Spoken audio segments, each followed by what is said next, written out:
امام بخاری کا نام سنا ہے نا؟ اللہ اکبر، رسول اللہ کی 6 لاکھ حدیثیں زبانی یاد تھی، اللہ اکبر۔ اور آج امام بخاری کی کتاب صحیح بخاری، اصح الکتب بعد کتاب اللہ، کتاب اللہ کے بعد سب سے صحیح کتاب بخاری شریف، آج دنیا اسے چومتی ہے، ختم بخاری ہوتا ہے، یہ امام بخاری کی جمع کرتا ہے۔ امام بخاری سفر پہ جا رہے تھے اور امیر آدمی تھے، 6 لاکھ اشرفیاں اس زمانے میں آپ کے پاس، یہ چھوٹا سا مایا نہیں، کشتی کا سفر تھا۔ کسی شخص نے دیکھا کہ ان کے پاس 6 لاکھ اشرفیاں ہیں، اس نے سوچا عالمانہ وضع کرتا ہے، پگڑی ہے، جبہ ہے، تو یہ اتنی اشرفیاں تو کسی تاجر کے پاس ہونی چاہیے، تو یہ ایک عالم کے پاس اتنی اشرفیاں ہیں۔ تو اس نے کہا کہ چلو ایک طریقہ ہاتھ آ گیا، میں ذرا کوئی ہیلا کرتا ہوں اور یہ پیسے میں خود حاصل کر لوں۔ تو اس نے شور مچا دیا کہ میری 6 لاکھ اشرفیاں چوری ہو گئی، پھر جب سب تلاشی لی جائے گی تو ان سے نکلیں گی تو لوگ کہیں گے کہ تو ایک مولوی شخص ہے اور تیرے پاس اتنے پیسے کہاں سے آئے، تو اشرفیاں مجھے مل جائیں گی۔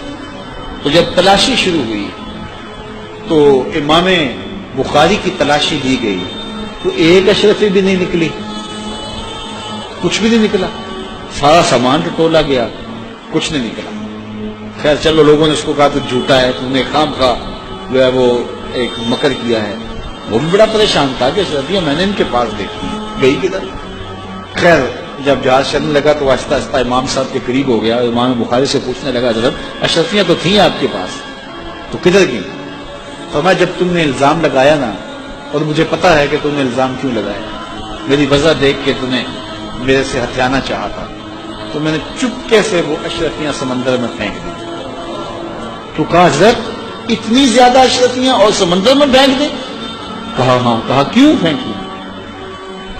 تو حضرت امام بخاری فرمانے لگے کہ اگرچہ وہ اشرفیاں میری تھیں، میری ملک تھی، اور تو نے اگرچہ یہ شور کیا تھا لیکن ایسے مجھ سے لے بھی نہیں سکتا تھا، لیکن ہو سکتا تھا کہ کوئی ایسا فیصلہ ہو جاتا اور اشرفیاں مجھے تجھے دینا پڑتی، یا کوئی آدھی آدھی کر لیتے یا کچھ ہوتا، تو اب میری وجہ عالمانہ ہے اور میرے اوپر لگ جاتا الزام چوری کا، اگرچہ میں چور نہیں ہوں لیکن لگتا تو الزام، قیامت تک لوگ میری حدیثیں قبول نہ کرتے، اس پہ تو چوری کا الزام ہے۔ تو کہا میں نے اپنے کام کو محفوظ کرنے کے لیے اشرفیاں قربان کر دی، اتنی اشرفیاں صرف اپنے کردار کو بچانے کے لیے، اور ہم ٹگے کے لیے، چائے کی پیالی کے لیے دین بیچ دیتے ہیں، اور پھر کہتے ہیں آج علماء کی قدر کیوں نہیں ہے؟ میاں قدر ہم نے خود بیچی ہے، ایک ہی چیز ہے، یا پیسے لے لیں گے یا قدر لے لیں گے۔